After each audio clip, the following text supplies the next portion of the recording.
Зохиолч яруу найрагч уран чимгийн Минд Баяр. Аавда очоорой сургамжит өгүүлэг.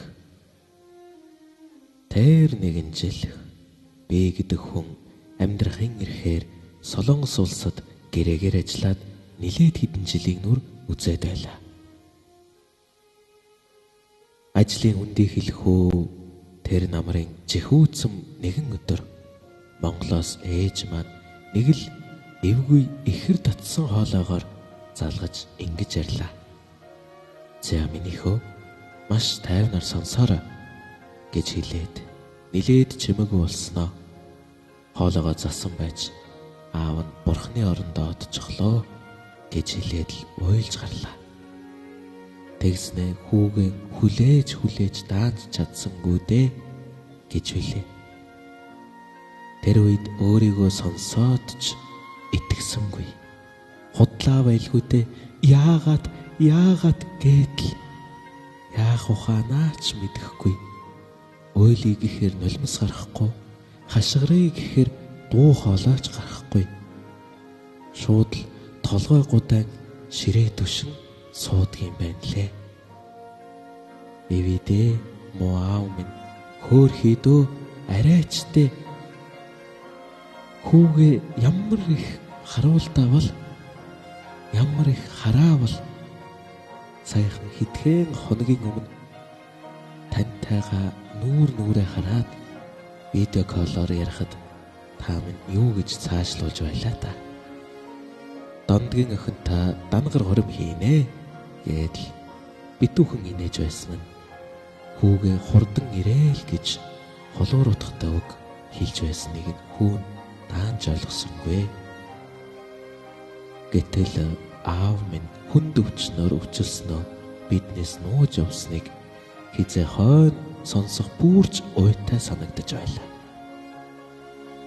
Аав минь тэр нэг битүүхэн инээд насан туршийн гэмшил, харуулсал, ухаарлыг надад өглөө. Хүний нутагт тийм хүнд үг сонсох ёстой хэцүү байлаа. Аава гэд дотроо хашгирч суусаар нэг л мэдхэд орон дээр хөвтчихсэн толгой дээр хүүтэнжин тавьчихсан байлаа. Хажуу өрөөний толгой амьсгаатчихсан. "Ёо найз минь, яасан их айлгаваа. Чамайг би ойлгож байна уу? Ийм үед сэтгэлийн хад тээж тэнхээтэй байх хэрэгтэй шүү найз минь. Одоо тайвширна шүү хөө" гэд намайг тайвшруулж илээ.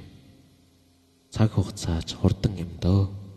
Бидний гэрээний хугацаа дуусч эх орон руугаа буцах болов. Эх орондоо ирсэн даруйдаа би аавынхаа хөдөлүүлсэн газарт очлоо. Аавда зориулж авсан ганц шилтэй арх навчин тамхи газартан задлж тавиад сүү будаа өргөж томоос том цөгцтэй зул барьж хоргонд хийж тавих үед аав минь үнэхээр тэнгэрээс хараадж байгаа юм шиг.